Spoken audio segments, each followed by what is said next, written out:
بسم اللہ الرحمن الرحیم۔ بہت سے لوگ ایسے ہیں جو نماز پڑھتے ہیں اور ان میں سے بہت سے ایسے بھی ہیں جو جماعت کا بھی اہتمام فرماتے ہیں، لیکن اس کے باوجود ایسی بری طرح پڑھتے ہیں کہ وہ نماز بجائے اس کے ثواب و اجر کا سبب ہو، ناقص ہونے کی وجہ سے منہ پر مار دی جاتی ہے۔ حق تعالی شانہ کا ارشاد ہے، فرماتے ہیں نہ تو حق تعالی شانہ کے پاس ان کا گوشت پہنچتا ہے نہ ان کا خون، بلکہ اس کے پاس تو تمہارا تقوی اور اخلاص پہنچتا ہے۔ پس جس درجے کا اخلاص ہوگا اسی درجے کی مقبولیت ہوگی۔ حضرت معاذ رضی اللہ تعالی عنہ ارشاد فرماتے ہیں کہ حضور اقدس صلی اللہ علیہ وسلم نے جب مجھے یمن کو بھیجا تو میں نے آخری وصیت کی درخواست کی۔ حضور نے ارشاد فرمایا کہ دین کے ہر کام میں اخلاص کا اہتمام کرنا، کہ اخلاص سے تھوڑا عمل بھی بہت کچھ ہے۔ حضرت ثوبان رضی اللہ تعالی عنہ کہتے ہیں کہ میں نے حضور صلی اللہ علیہ وسلم کو یہ فرماتے ہوئے سنا، اخلاص والوں کے لیے خوشحالی ہو کہ وہ ہدایت کے چراغ ہیں، ان کی وجہ سے سخت فتنے دور ہو جاتے ہیں۔ ایک حدیث میں حضور صلی اللہ علیہ وآلہ وسلم کا ارشاد ہے کہ اللہ تعالیٰ ضعیف لوگوں کی برکت سے اس امت کی مدد فرماتے ہیں،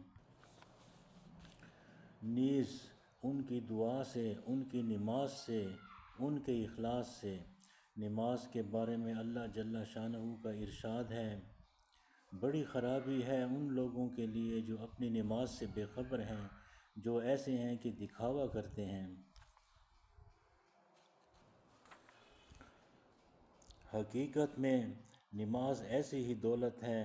اسی وجہ سے دو جہان کے سردار فخر رسول حضور صلی اللہ علیہ وسلم کا ارشاد ہے کہ میری آنکھوں کی ٹھنڈک نماز میں ہے۔ اسی وجہ سے حضرت ابراہیم خلیل اللہ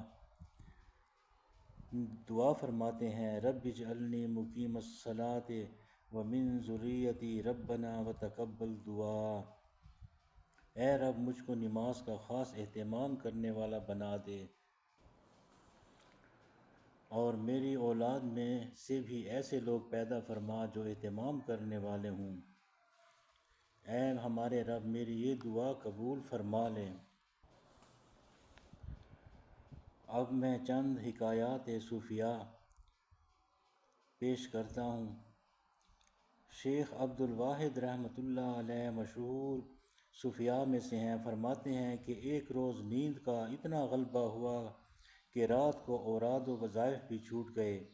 خواب میں دیکھا کہ ایک نہایت حسین خوبصورت لڑکی سبز ریشمی لباس پہنے ہوئے ہے، جس کے پاؤں کی جوتیاں تک تسبیح میں مشغول ہیں۔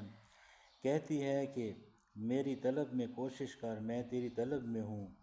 اس کے بعد اس نے چند شوقیہ شعر پڑھے۔ یہ خواب سے اٹھے اور قسم کھا لی کہ رات کو نہیں سوؤں گا۔ کہتے ہیں کہ 40 برس تک صبح کی نماز عشاء کے وضو سے پڑھی۔ شیخ مظہر سعدی رحمۃ اللہ علیہ ایک بزرگ ہیں جو اللہ جل شانہ کے عشق و شوق میں 60 برس تک روتے رہے۔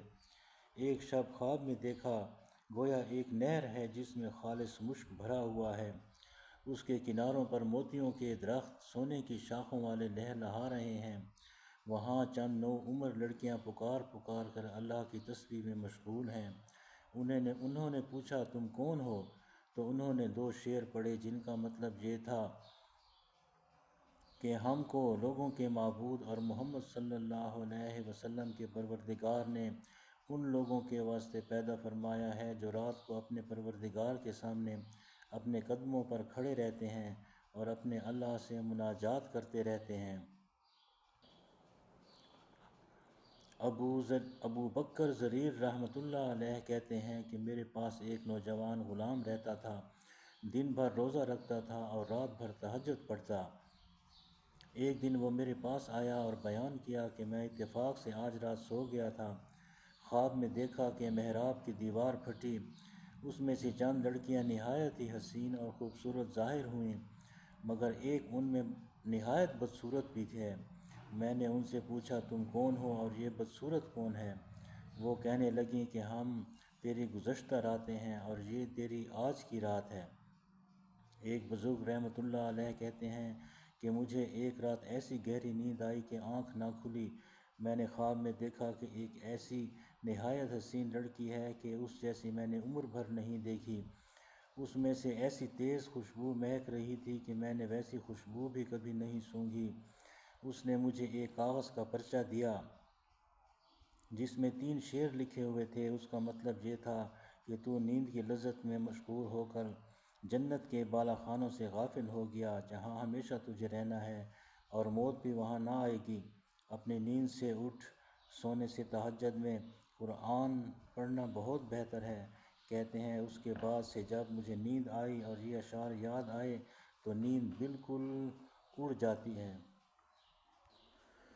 صدق اللہ العظیم۔